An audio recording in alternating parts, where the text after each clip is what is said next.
SummerSlam has been the stage for numerous surprising and thrilling returns over the years in WWE, but as the WWE gears up for the greatest party of the summer, here are 10 exceptional returns in previous iterations. What's going on, guys? It is Ketch back with another video on the channel. Before we get into these 10 epic returns, don't forget to leave a like, a share and a subscribe on the video as it really helps the channel grow. And yeah, let's get straight into these top 10 returns. Number 10, Daniel Bryan at SummerSlam 2010. The SummerSlam 2010 event was built around Team WWE taking on Team Nexus in a 7-on-7 elimination tag team match, and this was the feud of the summer. The Nexus had been running ramshot over WWE over the past 3 months, tearing and destroying everyone within the WWE, and John Cena had been the focal point of the Nexus's group attack, and he formed a super team at SummerSlam which included the likes of Edge, Chris Jericho, the Great Khali, John Morrison, R-Truth, a Hall of Famer Bret Hart, and a returning Daniel Bryan, who had been kicked out of the Nexus because he felt sympathy for their initial attack. In reality, he was kicked out because he had choked Justin Roberts with a necktie, but Daniel Bryan was indeed back, and he provided an entertaining entrance into the match, and he was actually one of the last two eliminated from John Cena's team. He was actually eliminated by The Miz, who was his pro on NXT season 1, and Miz was quite jealous of that fact, hence why he didn't want Daniel Bryan to win the match for WWE and outshine him. But yes, Daniel Bryan's return was quite an interesting one at the time and really set him on a career trajectory which has just shown he's probably one of the best wrestlers in the world. Number 9, Damage Control SummerSlam 2022.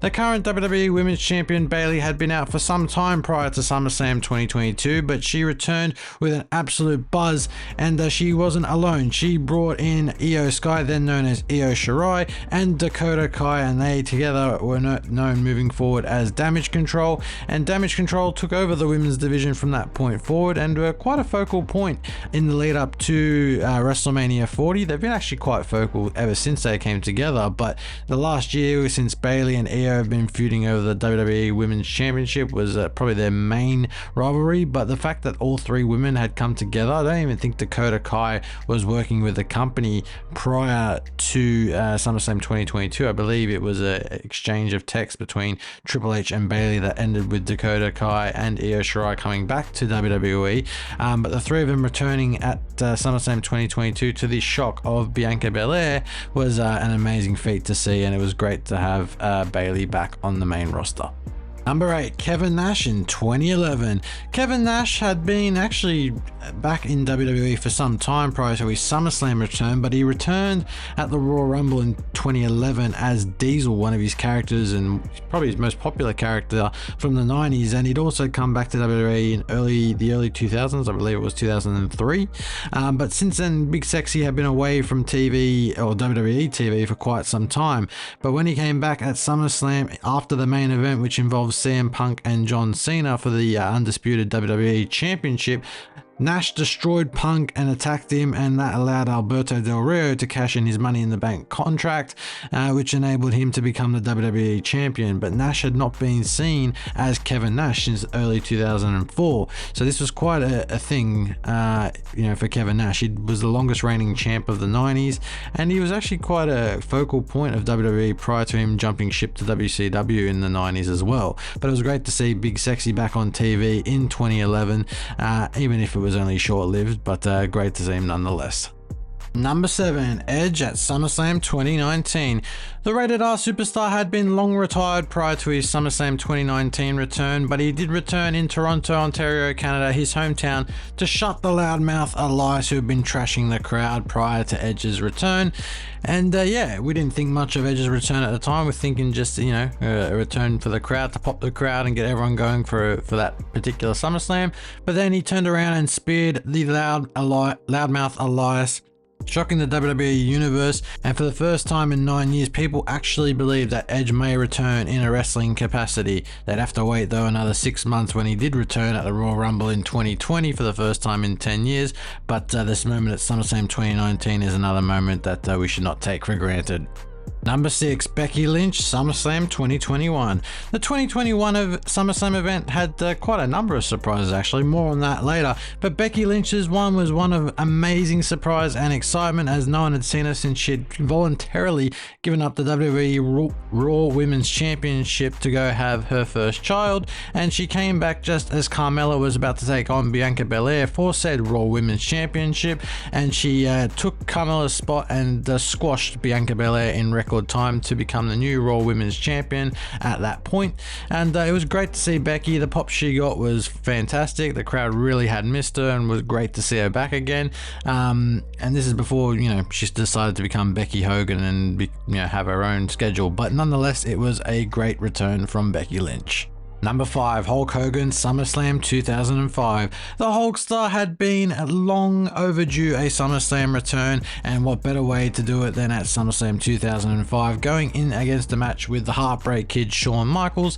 Hulk actually came in as the good guy or the face for this match up against a heel HBK, which was entertaining in its own right, and the Hulk winded back the years, showing us he still had all the moves and all the crowd taunting up his sleeve, and it was great for someone who had pretty much built the WWE from the ground up. That golden era in the mid to late 80s. He was the headliner for the first 7 or so WrestleManias. He headlined the first 4 as champion.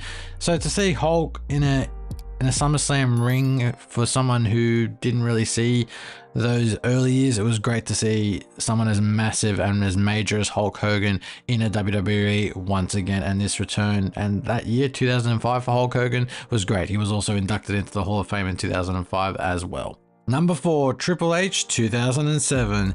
The game had missed the beginning of 2007 with a torn quadriceps muscle that he pulled in a match against Rated RKO on an episode of Raw, and at the time he was with his long-term buddy Shawn Michaels. They'd reformed DX and things were going well. I believe Triple H would have been slated to face John Cena at WrestleMania 23 in a rematch from the previous year's WrestleMania 22, but alas, the game did miss quite a lot of time with this torn quadriceps injury, and he eventually did return at SummerSlam in 2007 to a thunderous pop, and he was victorious in his match. I believe it was against Umaga at the time, and it was great to see Triple H back on screens again, because the game was an integral part of that period from about 2004 to 2009 in really building up the next generation of superstars. But it was great to see him come back from that second quadriceps injury. He'd suffered one in the early 2000s in a match again on Raw, so he had some bad luck,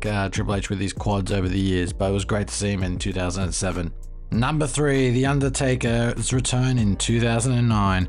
The Undertaker had taken a 4-month hiatus post WrestleMania 25 and returned at SummerSlam 2009 in the aftermath of CM Punk's ladder match victory over Jeff Hardy to recapture the World Heavyweight Championship, and Taker's return was brilliant. He did the classic gong hit and the lights go out, and then he was sitting, lying down under CM Punk's legs when the lights came back on, and Punk had no idea until he looked down, which from that point Taker got up and chokeslammed Punk and tombstoned him to the floor, signaling his return back to WWE, and then a month later he would then reclaim the World Heavyweight Championship from CM Punk in a Hell in a Cell match, which was much criticized for all the different reasons. Apparently Punk had a lot of heat backstage at that point in time, but the SummerSlam return for Taker in 2009 was brilliant, and I remember watching that one live. It was quite interesting to see The Undertaker back in a WWE ring, because that was the later part of his career when he was sort of there for a couple months and then gone for like 6 months, so it was great to see him while he was there. Number 2, Brock Lesnar 2021. The Beast Incarnate had been gone for some time post WrestleMania 36, and in the pandemic era, Brock didn't really want to be around WWE. He had retired to his farm in Minnesota, and from that point forward, Brock hadn't really shown up in WWE. Roman Reigns was going on his highly anticipated head of the table run. The Tribal Chief was in its infancy, but at SummerSlam 2021, after the Tribal Chief had beaten John Cena in a quite critically acclaimed match, the Beast Incarnate made his return looking a lot different than he had previously had, sporting a long ponytail in his regular crew cut look, and Brock was back. And it was great to see Brock Lesnar back because, you know, I remember him saying on the Pat McAfee show he was quite happy being on his farm. He didn't want to, you know, come back to WWE, but then he came back and had quite a critically acclaimed run against Roman Reigns. They had some entertaining matches at WrestleMania 38 and SummerSlam 2022. And yeah, Brock being back was great until those allegations with him that involved him and Vince McMahon. Yeah, but that's another story for another day, unfortunately.